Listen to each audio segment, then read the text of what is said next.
the panel, the discussion, an objective and impartial view of the issues of interest to you. Nation Beat is on now. Hello and welcome to Nation Beat. I am your host, Claudia Monlouis. Today we are here to discuss Honoring Excellence, a discussion with the National Awards Committee of St. Lucia, where we will learn all there is to know on the National Award system of our wonderful country. And to assist us in doing so, our guests are, to my immediate right, Mrs. Lucia Thomas Francis. In the center, we have Dr. Kentry Jean-Pierre of the Public Service Commission and Teaching Service Commission, respectively. And, of course, Mr. Wilbert King, esteemed former chair of the Public Service Commission and permanent secretary of the Public Service, former. Welcome to the studios of the GIS. It is indeed a pleasure to have you. Thank you. Thank you very kindly, Claudia. Thank you. This is a very, I think, engaging topic. It is not one that the public necessarily are familiar with, so this is a very opportune time for us to explore the origins, the meaning of the National Awards and all that it entails. And so I will begin with you, Mrs. Francis, for some historical context. I know that the system of our awards was established in 1986, so there must be some history there that we could tap into. Thank you very much, Claudia. Good morning. Good morning, viewers. Good morning, citizens in St. Lucia and in the diaspora. Once again, it gives us pleasure to be here for the official launch of the new National Awards season, where we are going to be seeking nominations for awarding deserving St. Lucians at next year's Independence Ceremony, Independence 2026. Every year we do a similar launch, and this year it is no different. You ask a specific question about the origin, the awards. The awards scheme, or thrust if you like, was established in 1986, as you mentioned, under the National Heroes and Awards Act. The Order of St. Lucia was established then. Awards are presented at the investiture ceremony every year following independence, and of course, awardees are actually announced during the independence parade annually. The awards honors outstanding, meritorious, and distinguished citizens and friends of St. Lucia. I say friends because we do have a category where we honor, we give honorary awards to St. Lucians and, of course, persons who have actually provided excellent service to our country, and we do so during the ceremony as well. Okay, thank you so much, Ms. Dr. Kentry Jean-Pierre. You are the representative of the Public Service Commission and Teaching Service Commission, respectively. How would you weigh in on this whole process of the National Awards? Well, the whole idea is to try to get as many St. Lucians as possible to be part of the process, because we have lots and lots and lots of people in the various communities doing great work, and sometimes outside of the communities, the immediate communities, they are not really well known. It's an opportunity for the local heroes to be celebrated nationally, and that is why we're in fact, urging people to participate in this process of identifying our heroes at the local level, so that they could be given the national prominence that they deserve. Because we are living at a time when we cannot wait until people have passed on to recognize,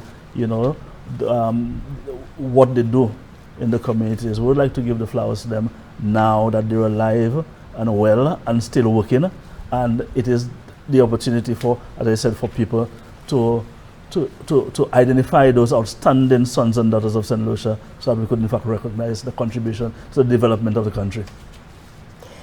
Mr. King, I would like to ask you, from your perspective, why is it important for St. Lucia to have its own national award system? Well, as an independent state, we need to be able to portray ourselves as an entity where we recognize our own, we recognize entities that add to the whole milieu of what makes up the society. And one of the ways that we can actually demonstrate this is by recognizing our people, especially those who perhaps would have gone unrecognized, maybe because of maybe their place in society, or perhaps they may have been forgotten, and you know, and so on. So it is an opportunity to really take care of everyone and give people a sense of importance where they thought that they were forgotten. That is very true. I think you have made a vital point which aligns with the point that Dr. Henry Frederick made, that we would like to recognize our own and also do it whilst they are alive, and they can feel the gratitude extended to them for all the sacrifices that they have made. Before we delve even deeper, perhaps Mrs. Francis, you should take us through the various classes, and as we go through the classes, perhaps you can expand on the hierarchical structure. That might be a sticking point that we will definitely explore a little after. Okay, for the purpose of our committee, we are actually charged with the responsibility to oversee the composition of the Order of St. Lucia, but there are three categories. The first category is the sovereign as its head, and that category is where an award is given to the Governor General. So that is the first one. But we are not involved in doing so. This is reserved for the Governor General. There is another category that the Governor General provides, which is the category of A Knight Commander. the Knight Commander. So there are several St. Lucians who have benefited from that. We have Sir Calix George, we have Sir Winston Paris, we have deceased Flosac. Several St. Lucians have benefited from that category.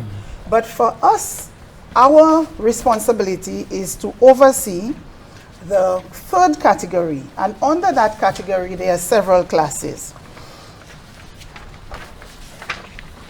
The first one being St. Lucia Cross, the St. Lucia Cross. And the St. Lucia Cross is awarded to 2 nationals and 1 non-national in an honorary capacity. And the total number must not surpass more than 40 surviving in any given year. And that award is granted to a person who has rendered distinguished and outstanding service of national importance to St. Lucia. The other categories are St. Lucia Medal of Honor, and we have a quota of 3 in the gold and 3 in silver. And this is provided to a person who has rendered eminent service of national importance to St. Lucia, and B, only for acts of conspicuous courage in circumstances of extreme peril. The silver category is awarded to a person who has rendered eminent service of national importance to St. Lucia, only for acts of bravery in hazardous circumstances. The St. Lucia Medal of Merit, again, these are in 2 categories, gold and silver, and the quota is 3 each. Granted to a person who has performed long and meritorious service in the arts, literature, science, or other such fields in St. Lucia.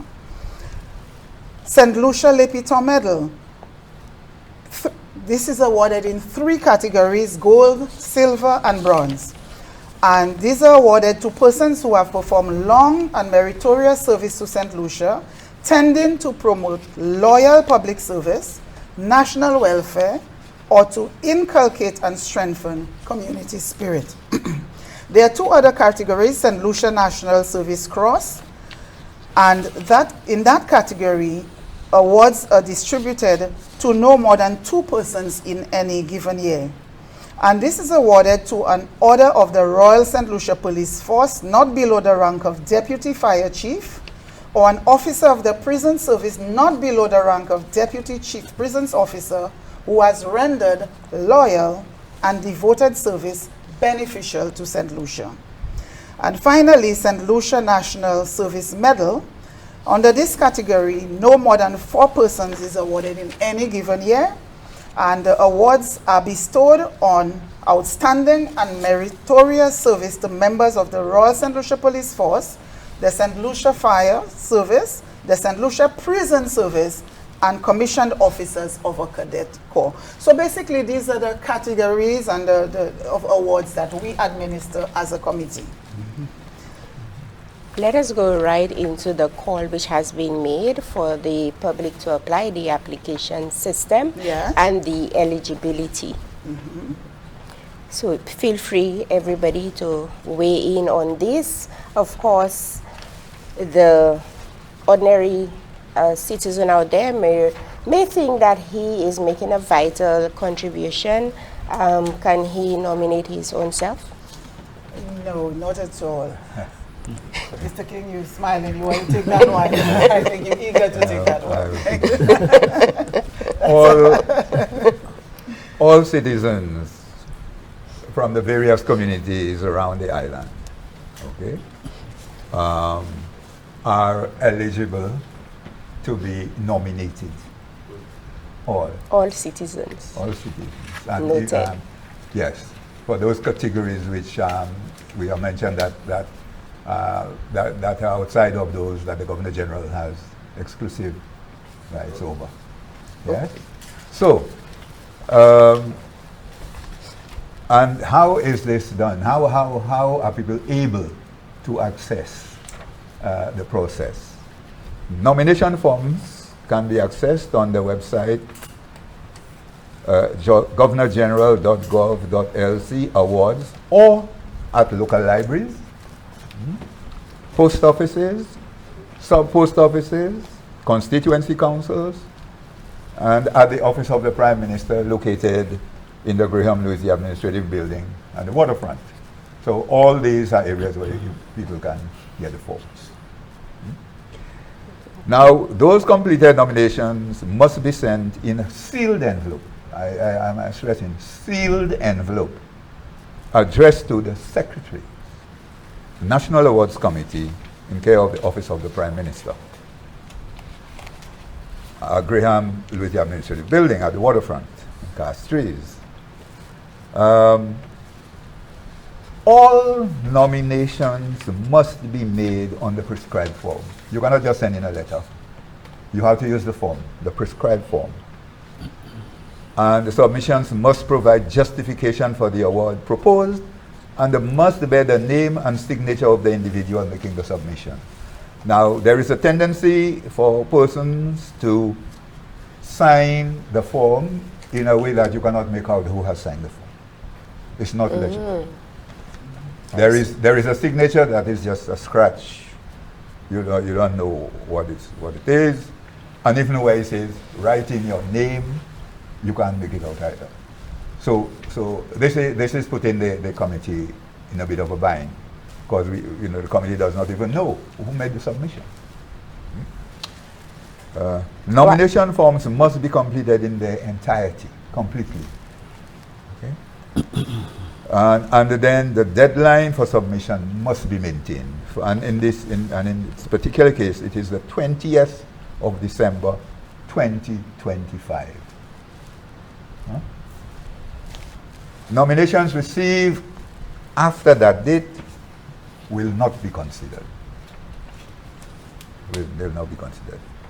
Now, very importantly, in stating the justification for the award, and this is very, very critical, a statement of service rendered must be provided to reflect full details, I repeat, full details of national interest performed by the nominee, and in your opinion, the quality of that performance.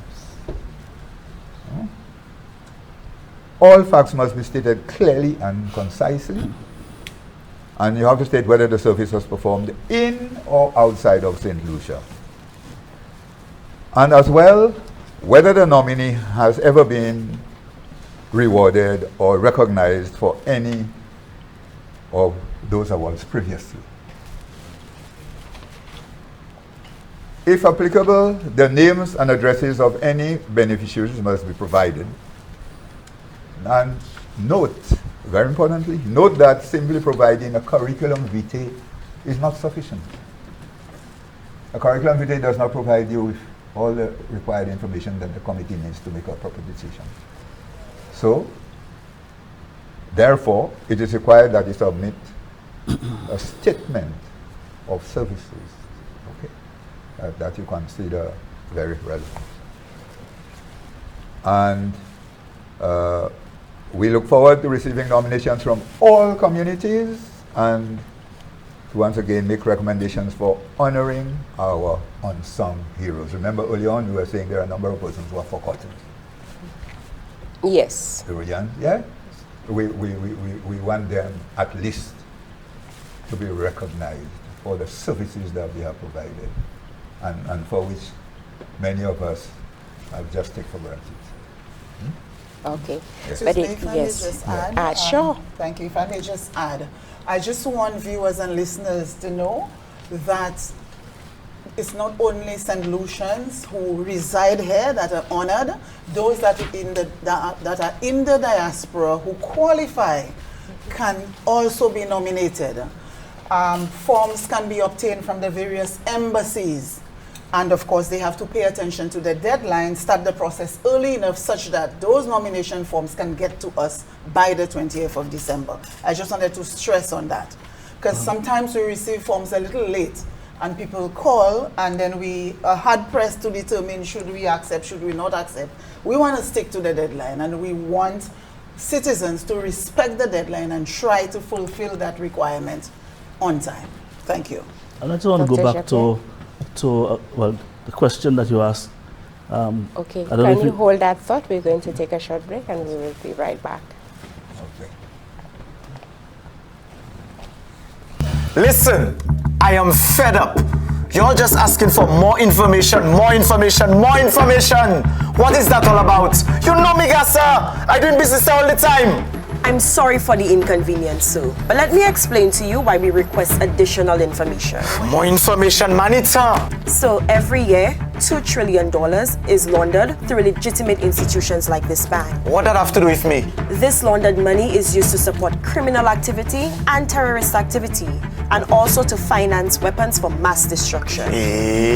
But what that have to do with me putting my money into my account? Well, because of money laundering, our bank, your bank, is obligated to comply with the International Anti-Money Laundering Regulation. What's that? By performing customer due diligence. Essentially just knowing our customers a little better. You know me. Your banking patterns and transactions. It's a relationship, and if we fail to comply, the penalties will be severe. Not just for this bank, but for St. Lucia. If we? Yes. I never realized that. But what's good is that we have an oversight body called NAMLOC. What's NAMLOC? The National Anti-Money Laundering Committee. It monitors St. Lucia's compliance with international regulations. The aim is to nip money laundering at its source. You know the old saying, si la pani city wears. La pani vole. For further information, contact the Attorney General's Chambers at 468-3200 or visit the National Anti-Money Laundering SLU Facebook page. Dr. Jean-Pierre, we will continue with you. Well, you asked initially about who can in fact make nominations. Now, I think that we ought to stress the point that although we are asking for nominations from everybody, okay, we want to stress the point that you cannot nominate yourself. You cannot nominate yourself. And for those people who are in fact making nominations, we are in fact saying to them, let the nominations be secret. Do not discuss the nominations with the person that you're nominating, because you know the person might not necessarily be selected. You know, you want to afford the committee the opportunity to go through the nominations and to make a selection based on merit, based on the information that is supplied to them by you.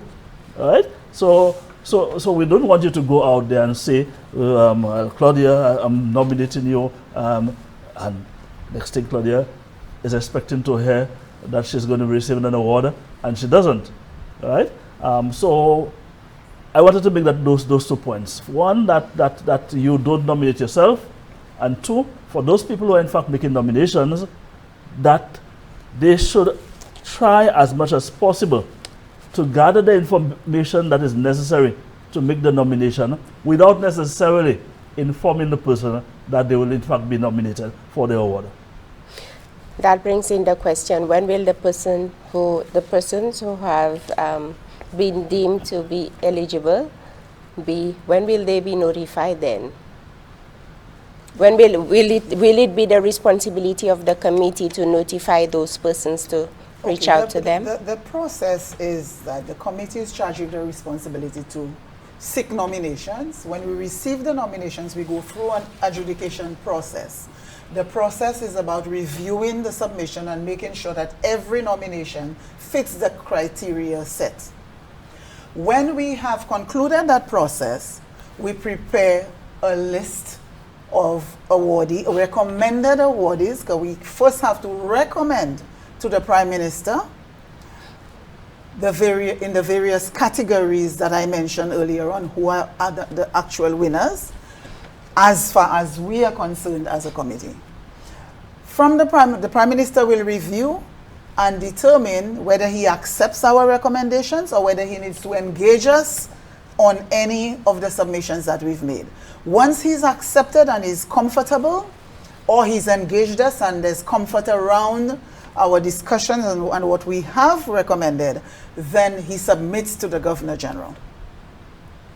And the Governor General's office takes it from there. The Secretary of the Governor General and the Governor General will sit and determine what the submissions are, whether there is comfort too, because the Governor General might look at a submission or a recommendation and something might click to the effect that he might say, but hold on, he might have questions, and he's free to come back to us or to the Prime Minister to ask questions. But that is the process. So from there, the Governor General's office, once the recommendations are accepted, calls will be made to the persons who have nominated to let them know that we have actually selected certain individuals for the awards.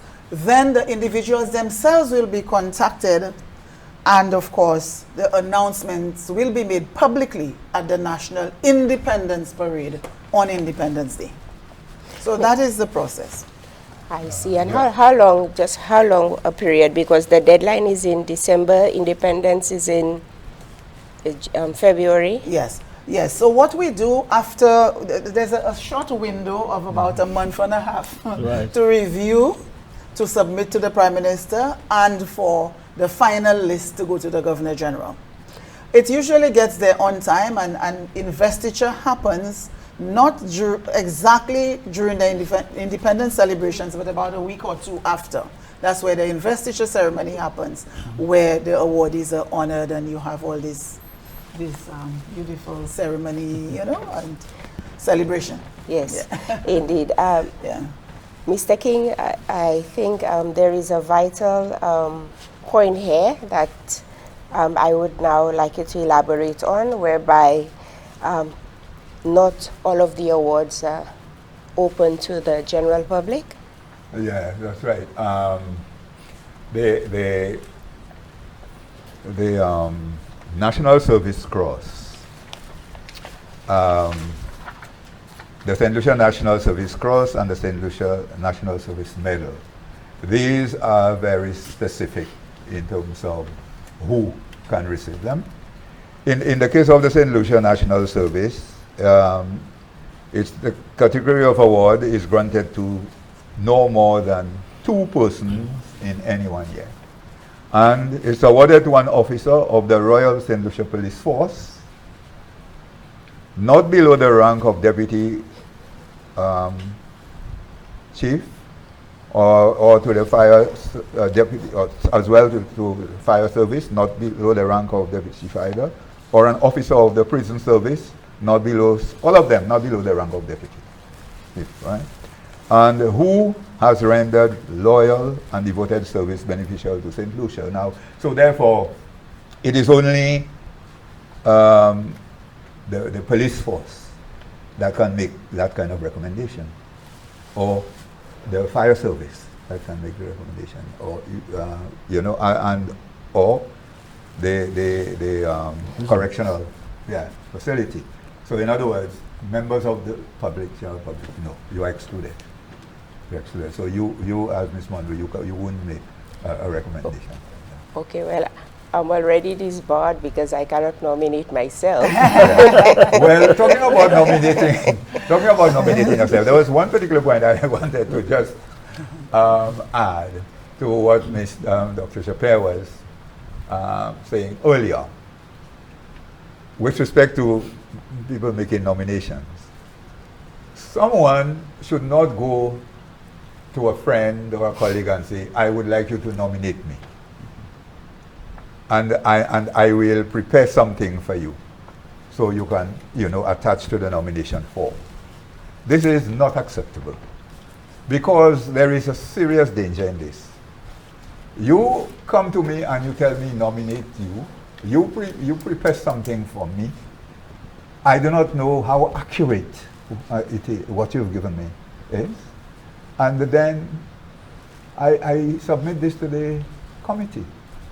The committee looks at it, not realizing that it was not done through proper investigation, and that in fact the information that is there may not necessarily be accurate. And let's say the committee takes a decision on this. Mm-hmm. And afterwards we find out, hey, somebody comes to tell us, whoa, that kind of information you have there about this person written in the document is totally off. So it puts the committee, in a poor light. So please, people, do not go and ask persons to nominate you and then to submit your own brief to the person to nominate you. It is not acceptable and it ought not to be done. Yes, I would like to bring Dr. Jean-Pierre in here to ask you, how do public servants become nominees? What is the process to award public servants and teachers? Okay, well, the Chairman of the Public Service Commission and the Teaching Service Commission is in fact invited to nominate 2 teachers, 2 civil servants for outstanding and long service, for being outstanding and for serving the country for a very, very long time. So that the commissions, right, would identify people who have served the country well for a long period of time, and those people are recognized during, the awards. Okay, so how do you go about coming up with your short list? You invite people to make suggestions, and invite people to make suggestions. You reach out to people. You find out who are those outstanding people that you have out there who have served the country for a long period of time, and you may well come up with a long list of people. You'll have to sift through that list to determine which one is more deserving of recognition. So in as much as you have just 2 teachers and 2 civil servants, you can select probably the 12 or the 15 names that have come up. You select 2 out of that long list, and perhaps the following year you might be able to identify another 2 from that long list that you have. Would you like to see those numbers increase, perhaps? Certainly, certainly. And that's the whole point of the committee, discussing this issue here this morning. The whole point is to reach out to people, reach out to the public, to say to them, look, we want to be flooded, with nominations and so on. We want to have hundreds of names, if possible, of people recognizing, their colleagues, recognizing their counterparts in the communities, because we do not know what is happening in the local community, the local areas and so on. You are the ones who know. So you are the ones who must identify those people and bring those people to our attention so that we could, in fact, consider them for awards. I would like Mrs. Francis to weigh in, followed by Mr. King. Mr. King has been making some very, very interesting observations about the process. Thank you very much for that. We have 1 minute before we go to the break. I think you wanted to revisit a very important point. Yes, there's a very important point, and you're right. Often, persons submit nomination forms and they select more than one category on the form. When that is done, it puts the committee in a difficult position where we are not allowed to determine where to fit the individual. So we are asking citizens to make sure when they fill out the nomination form, they select one category as opposed to sticking several. I believe that their thinking is probably, okay, if the person doesn't qualify for this one, then the person can qualify for the other. But this causes disqualification, so we want to let the public know that they should desist from doing so. I just want to also state that from time to time, following the investiture, you hear people complaining as to why did this person get an award? What did this person do to qualify for an award? I just want to stress that the committee that adjudicates and reviews the nominations are people of integrity. Okay, we'll hold that thought, please. We'll take an important message and be right back. No problem. Thank you. What is money laundering? Money laundering is the concealment of the origins of illegally obtained money, typically by means of transfers involving financial institutions or legitimate businesses. There are 3 steps in the process of money laundering. 1. Placement. This is the movement of illegitimately obtained cash from its source into circulation through financial institutions. 2. Layering. This is the act of concealing the source of that money using a series of complex transactions and bookkeeping tricks. 3. Integration. This is the movement of previously laundered money into the economy, mainly through the financial institutions, and thus such monies appear to be normal business earnings. What is terrorist financing? Terrorist financing provides funds for terrorist activity. It may involve funds raised from legitimate sources such as donations, profits from businesses and charitable organizations, as well as from criminal sources such as the drug trade, the smuggling of weapons, fraud, kidnapping, and extortion. There is an interrelation between terrorist financing and proliferation financing, which is the act of providing funds or financial services used in the acquisition, manufacture, or transport of weapons of mass destruction. How does money laundering and terrorist financing affect St. Lucia? St. Lucia can lose its reputation and international credibility. More violent and organized crimes and corruption. Penalties for the financial sector and loss of correspondent banking. St. Lucia will be evaluated in 2019 with respect to its money laundering and terrorist financing regimes. How can you help? Get involved. Learn about the threat that money laundering and terrorist financing pose to St. Lucia, and cooperate with financial and non-financial institutions when information is requested. Money laundering and terrorist financing are crimes with penalties of up to $1 million and imprisonment of up to 10 years or both. A message brought to you by the National Anti-Money Laundering Oversight Committee and the Attorney General's Chambers.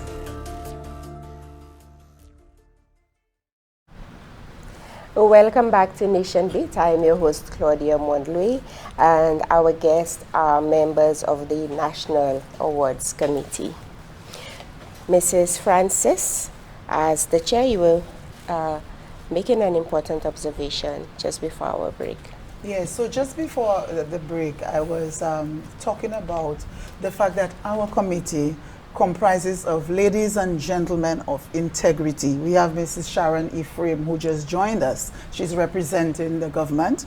We have Malika Compton representing the opposition. You've already spoken about Mr. King and Dr. Jean-Pierre, and you've told the listeners, in fact, what you know who they're representing. One is civil society, the other one is representing the Public and Teaching Service Commission. We also have the police represented on the committee as well. So the Deputy Commissioner of Police, ACP Thomas, regrettably he couldn't be here today.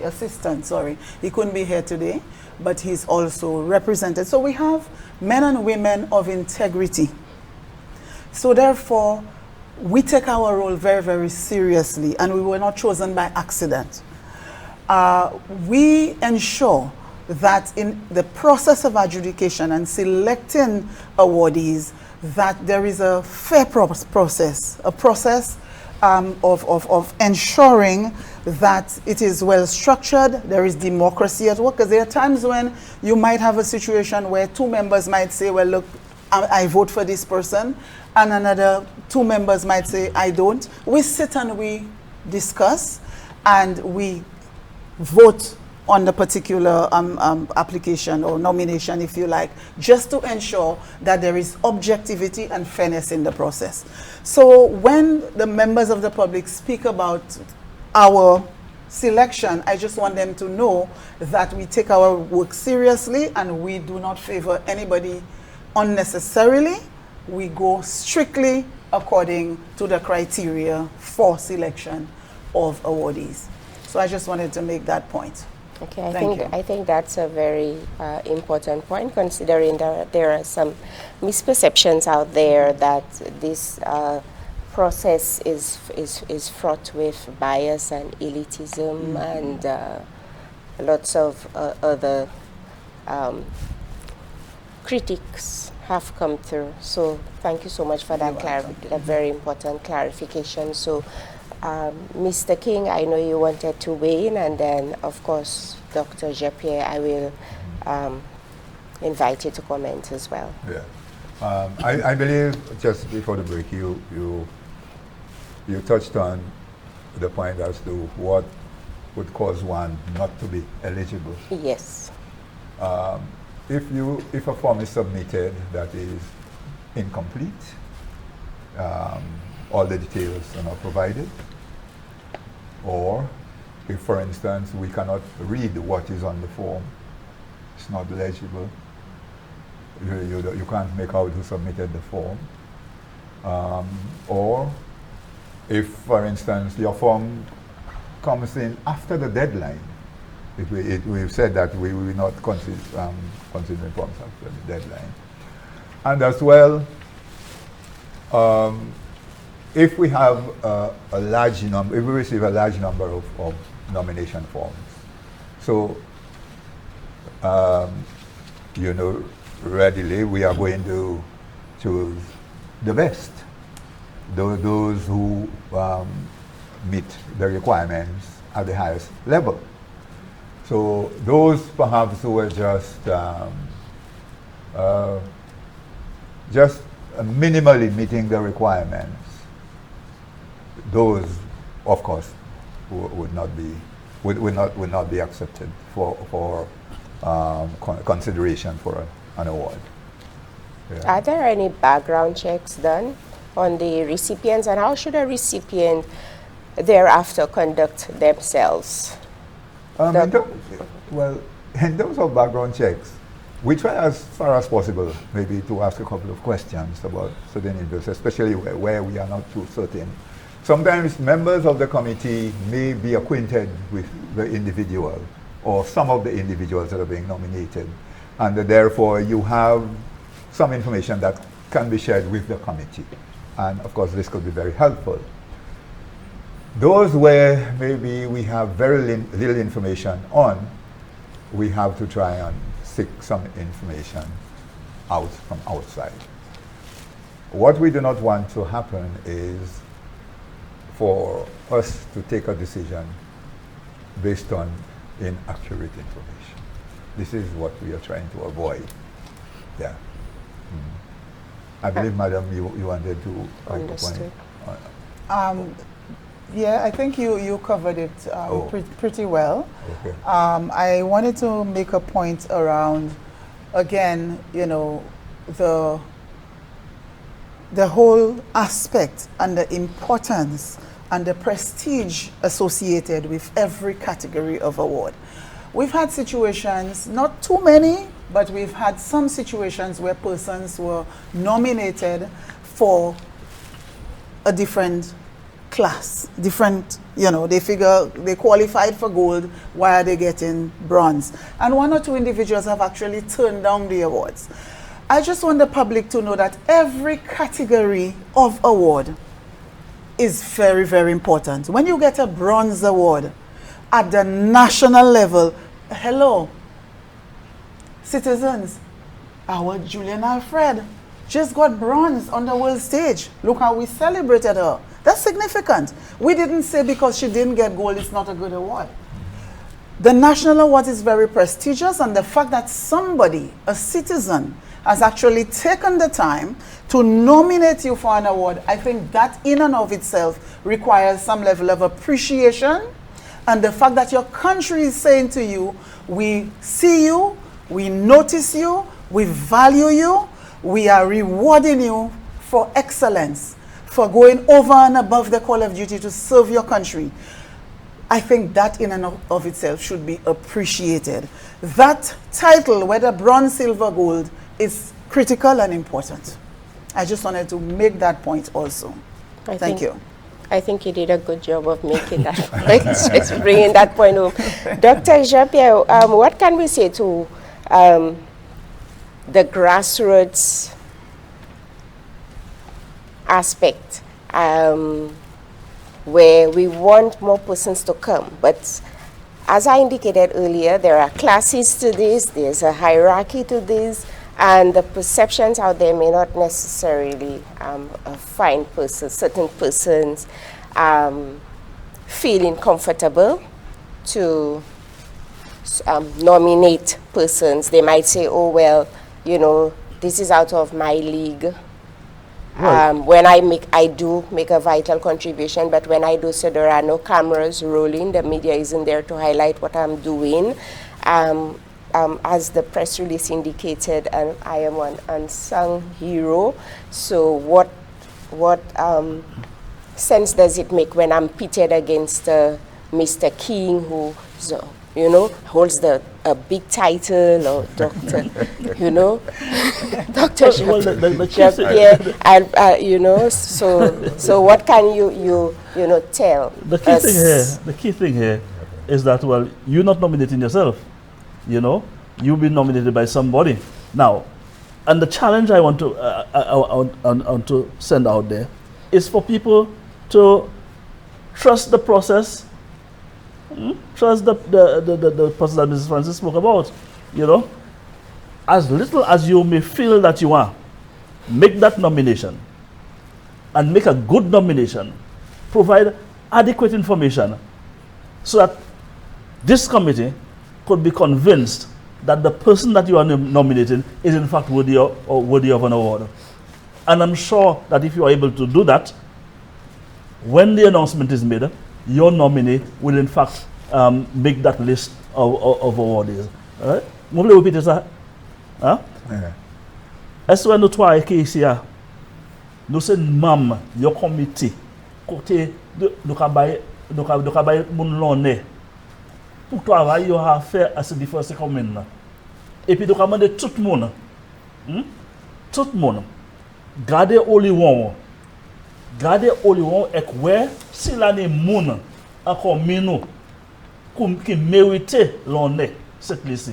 Pour toi, il a fait à cette différence comme maintenant. Peut-être, de là, nous-mêmes, pas savoir qui ça moun ka fait à ce comme maintenant, c'est vous qui savez. Bon, comme vous savez, nous avons pour nominer moun. Nominer moun, pas dit, eh bien, vous savez, c'est tel monde seulement qui a nominé, il n'y a pas nominer d'autres monde.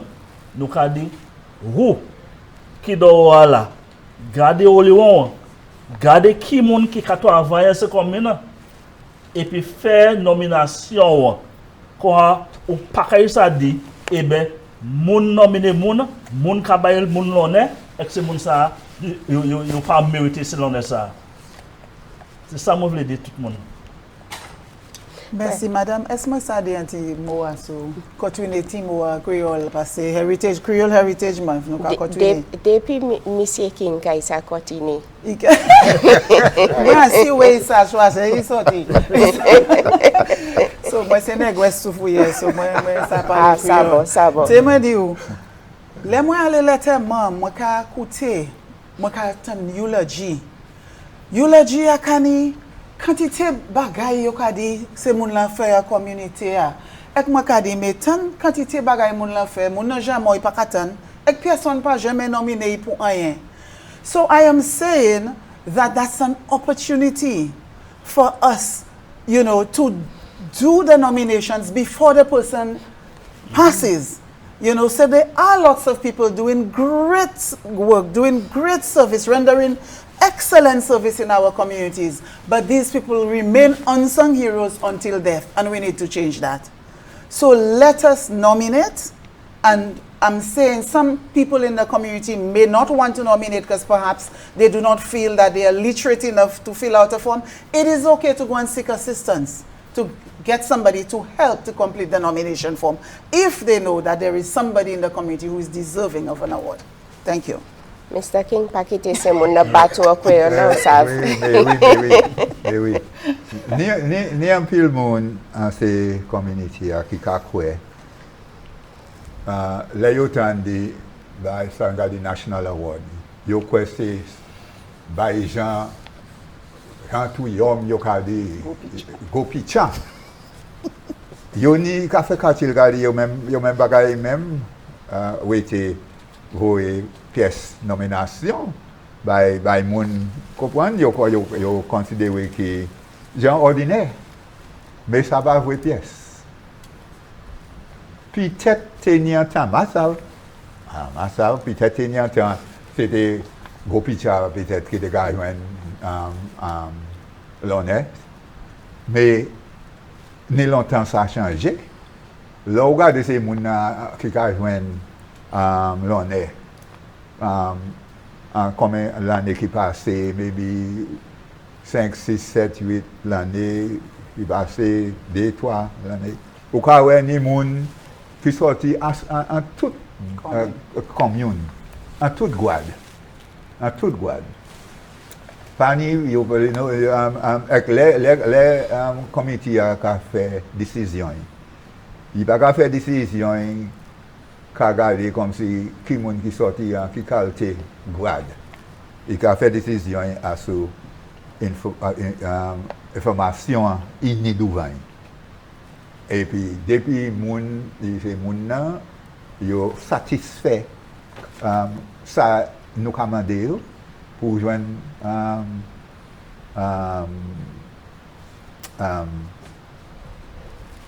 ça nous a amendé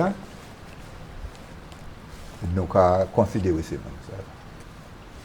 Depuis, si vous pas voyez nous, qui ça nous brise pour ça faire décision qui est en faveur, ou pas ça joindre à l'honneur. Mais ce n'est pas ça, nous avons dit comme si nous avons juste wibiter les gens parce qu'ils sont sortis comme un communautaire, ils ont considéré quoi les gens ordinaires. Non, c'est pas sa pièce. Okay, thank you for this very comprehensive explanation for, of course, our Creole-speaking sections of our community, as well as, of course, the persons who have had jitters about whether they should nominate each other.